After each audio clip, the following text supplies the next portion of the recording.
Picture this. You're scrolling Instagram at 11 p.m. You see another post from that guy you barely knew in college. He's standing in front of a rented Lamborghini with his MacBook open. The caption says, "Another $47,000 month while I sleep. Link in bio to learn my system." You click. Of course you do. He's selling a course about passive income, $1,997. But wait, there's a payment plan. Just 3 easy payments of $697. The pitch is smooth.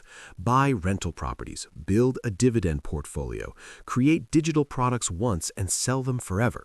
Wake up to money in your bank account, live on a beach, never trade your time for money again. It sounds perfect. It sounds like freedom. Here's the thing. I'm not here to tell you passive income doesn't exist. It absolutely does. But the version of it you hear about online, the one that gets sold in courses and TikTok videos and YouTube ads, that version is frankly a lie. True hands-off passive income is fragile. It's incredibly expensive to buy, and it's far slower to build than anyone with a course to sell will ever admit. Tell me if this sounds familiar. You hear about someone making $10,000 a month from rental properties and you think, I need to do that. Or you read about dividend investors pulling $4,000 a month from their portfolios and living off it, and you start Googling how to buy stocks. But here's what nobody tells you about that rental income or those dividends. That $10,000 a month, after expenses, it might be $2,000. And to generate $4,000 a month in dividends safely, you need roughly $1.2 million invested. Suddenly, it's not so passive anymore. Today, I want to pull back the curtain on passive income, the real numbers, the hidden costs, and the trap that keeps most people stuck chasing a fantasy instead of building actual financial freedom. Before we dive into the spreadsheets and the math, stick around for the second half of this breakdown, because that's where we get into the psychology of why people with $2 million in the bank still panic about spending $6 on coffee. It's a real problem, and understanding it might be more valuable than any investment strategy. Also, if you appreciate deep dives that respect your intelligence and your wallet, go ahead and hit that subscribe button. It's genuinely the best return on investment you'll get all day. Now, let's get into it. Here's the thing about passive income that most financial gurus get completely wrong. They tell you it's about setting up systems that run on autopilot. They say it's about building assets that pay you while you sleep. They promise you can replace your salary with mailbox money and never work again. But that advice ignores the single most important truth about passive income. There's no such thing as truly passive income. There's only degrees of activity. There's a term for what most people are actually chasing when they say they want passive income. It's called the passive income paradox, and it was articulated by financial researchers at Morningstar and Vanguard over the past decade as they studied early retirees and financial independence seekers. The basic idea is this. The income streams that require the least ongoing work either require massive upfront capital or deliver returns so low they can't sustain a real lifestyle. Meanwhile, the income streams that can actually replace a salary require constant management, making them semi-active at best. And honestly, this paradox explains why so many people fail at building passive income better than any concept I've encountered. Most people think passive income looks like this. You buy a duplex for $300,000, you rent out both units for $1,500 each, that's $3,000 a month, $36,000 a year. Do that with a few properties and boom, you're financially free. But here's what actually happens.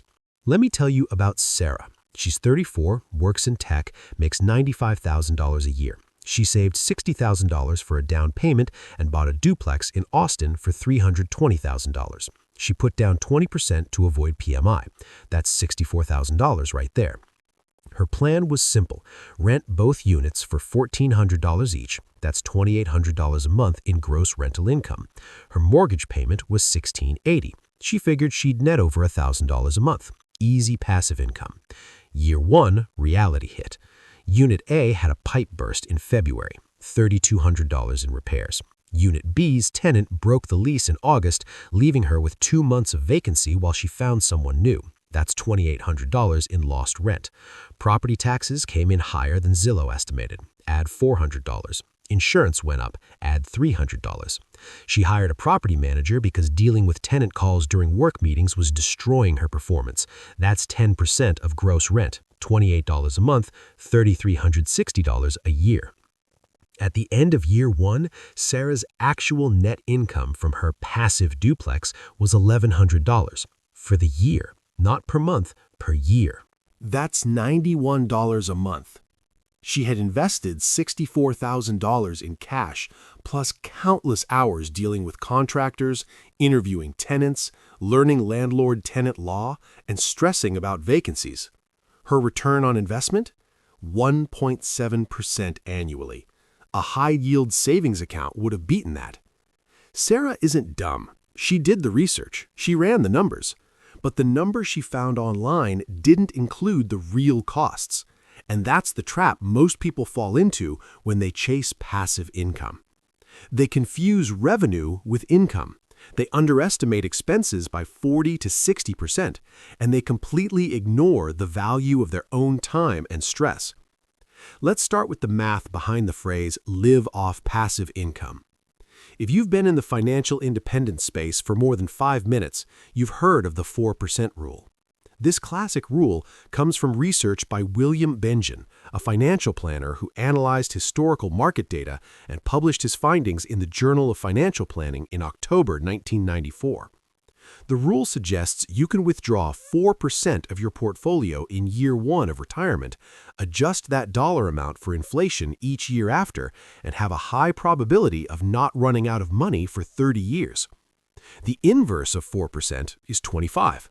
Your target portfolio needs to be 25 times your annual spending.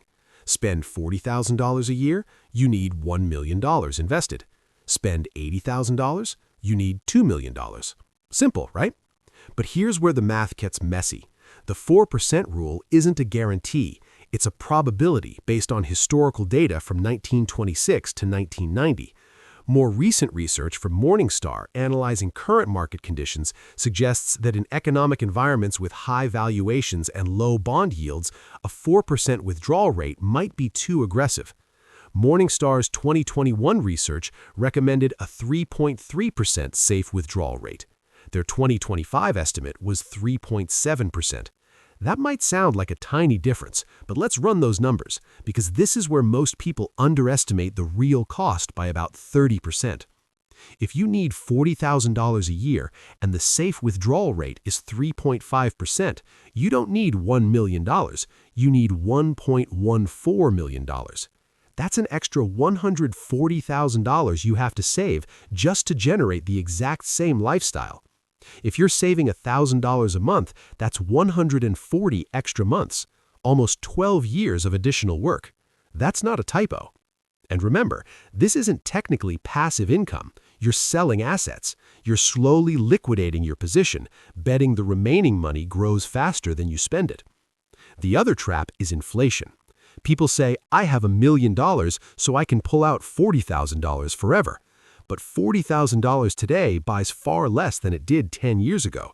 If inflation runs at 3% annually, in 20 years, you'll need approximately $72,000 just to buy the same groceries that cost $40,000 today. Let that sink in. If your passive income is fixed from a corporate bond or annuity, you're getting a pay cut every year. By year 15, you could be approaching the poverty line. This is why stocks are popular. They historically outpace inflation by 4 to 7% annually, but that comes with volatility. Now you might be thinking, I don't want to sell my investments. I want pure cash flow, rent checks, and dividends that never touch the principal. That's the dream, right? But here's what nobody tells you about the cash flow model. This is where most people underestimate the cost by 50%. The cash flow model is what people visualize as passive income. You own rental units, you own dividend portfolios, you have royalties. The principal stays intact, you live off the interest. On paper, this feels safer because you're not selling anything. You still own the assets. If the market crashes, you theoretically still get your rent check. And that feeling of safety is exactly why so many people rush in without doing the math. Here's the trap. Revenue is not income. I see this constantly with real estate. Someone buys a duplex renting for $2,000 a month and says that's $24,000 a year in passive income. No, that's gross revenue. From that $2,000, subtract property taxes, $250 a month, insurance, $150 a month, repairs and maintenance, $200 a month, vacancy allowance, $100 a month, property management, $200 a month, capital expenditures, $150 a month. That's $1,050 in expenses before the mortgage. Your net passive income from that $2,000 a month rental, closer to $600 a month. And that's before income tax. Another 20 to 30% disappears. So $2,000 becomes $600, becomes $420 after tax.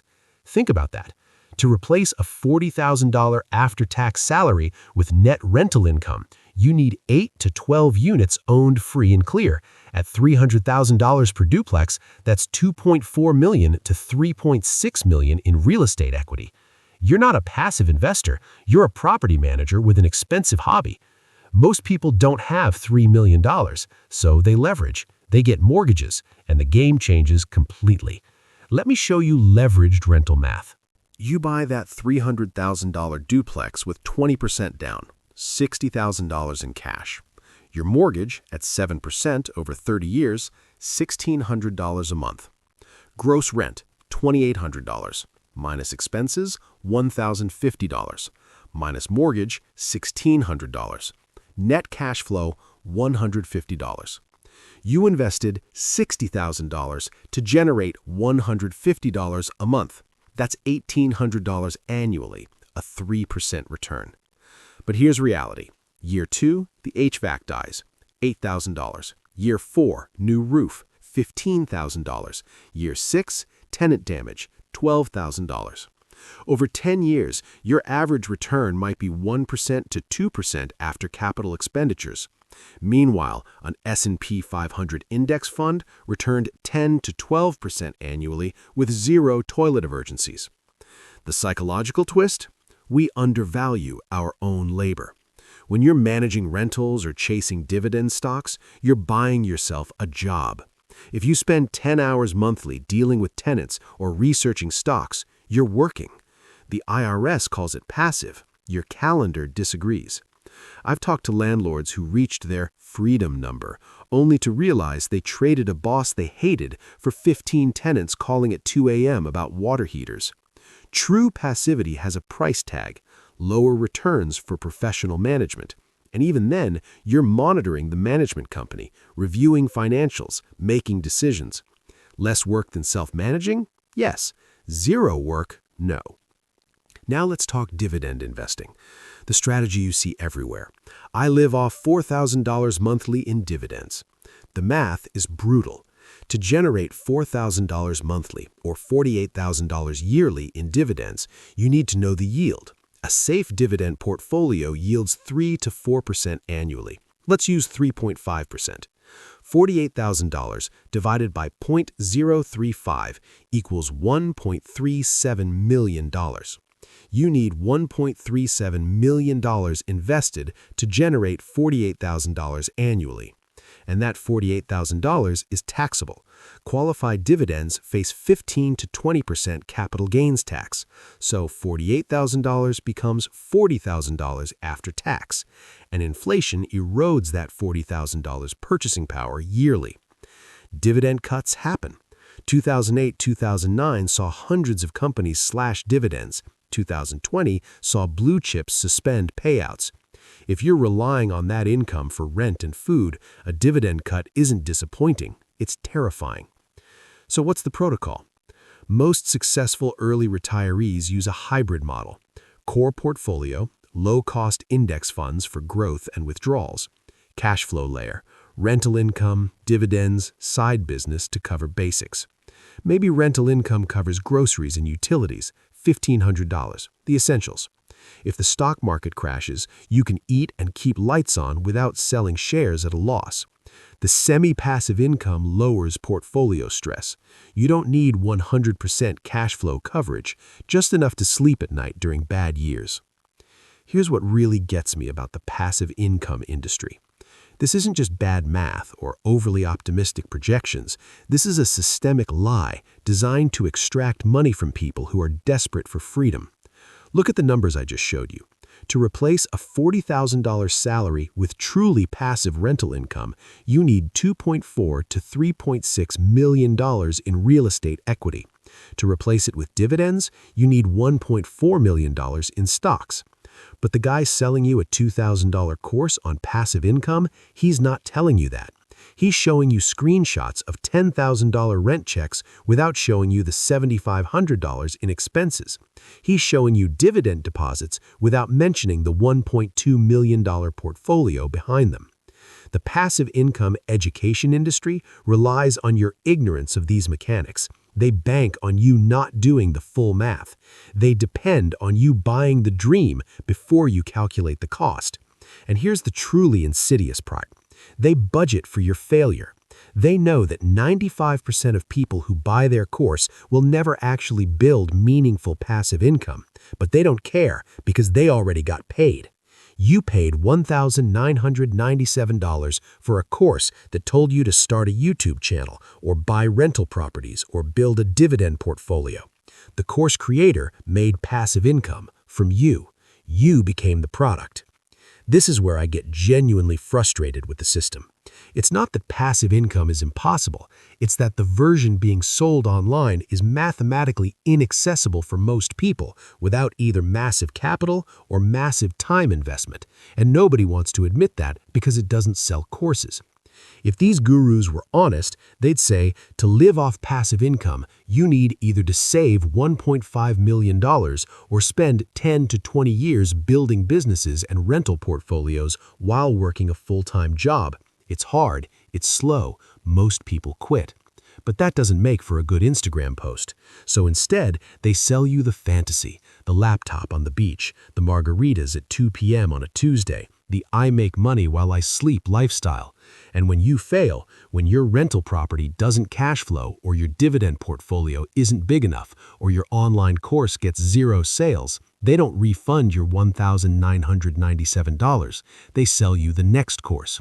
You just need to learn Facebook ads. You need my advanced real estate strategy. You need to build a personal brand. It never ends. The financial advice industrial complex has a vested interest in keeping you on that treadmill, running faster and faster, always one more course away from freedom.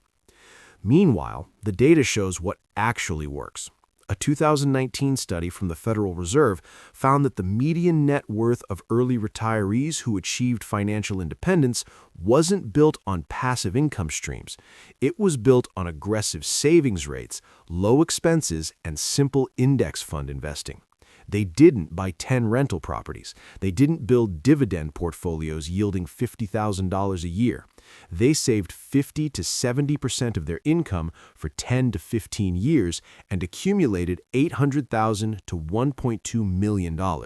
Then they used a safe withdrawal strategy. It's boring. It's not sexy. You can't sell a course on spend less than you earn and invest the difference in VTI for 15 years. But it works. And that's the truth the passive income industry doesn't want you to know. You're not broken for struggling to build passive income. You're not lazy. You're not missing some secret strategy. You're trying to achieve something that legitimately requires either a decade of disciplined saving or millions in capital. The system is designed to make you feel like you're failing, when in reality, you're playing a game rigged against you from the start. So what do you actually do with this information? The answer is not to give up on financial independence. The answer is to stop chasing the passive income fantasy and start building real financial freedom. Strategy 1. The savings rate obsession. Focus on the gap between income and spending. Your savings rate determines how fast you reach independence. Save 10% of income, roughly 51 years to retirement. Save 50%, about 17 years. Save 70%, approximately 8.5 years. This comes from research reverse engineering the 4% rule. Every dollar not spent is both added to your portfolio and one less dollar needed in the future. Double win. Make $80,000, spend $60,000. You're saving $20,000 yearly, a 25% savings rate. At 7% returns, that's 32 years to independence. Cut spending to $40,000, now you're saving $40,000 yearly, a 50% rate. Same income, you just halved your timeline to 17 years. Attack spending first. It's the only variable you control completely today. Strategy 2. Semi-passive cash flow as buffer. You want rental income or dividends? Treat them as a volatility buffer, not the primary strategy. Build a dividend portfolio generating $1,000 monthly. That covers food and utilities. During market crashes, you don't sell shares to eat. You ride out the storm. This is psychologically powerful. You're not at 100% coverage, but 25 to 30% changes how you feel about risk. You can take lower-paying work you enjoy because baseline survival is covered. Strategy 3. The barista FI model. Save enough to cover most expenses, then work part-time at low-stress jobs to fill the gap and get health insurance. Need $40,000 yearly? Build a $600,000 portfolio generating $24,000 annually. That's 60% coverage.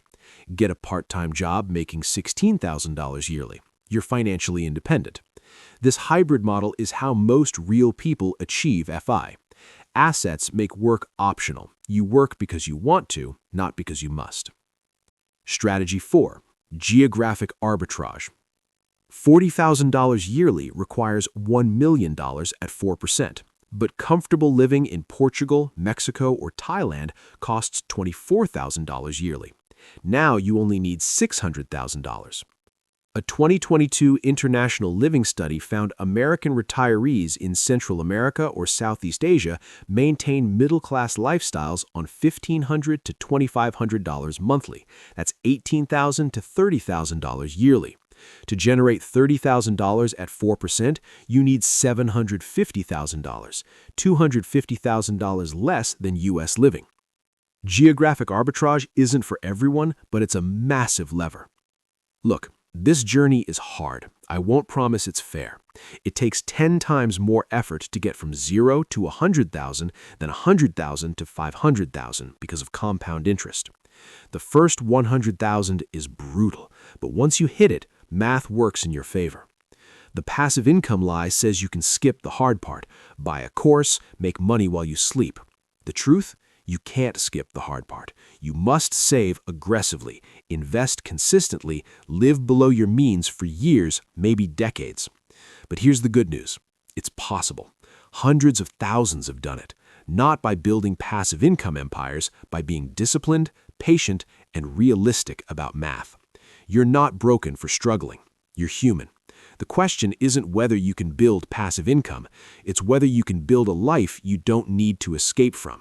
That starts with rejecting the lie and embracing the truth.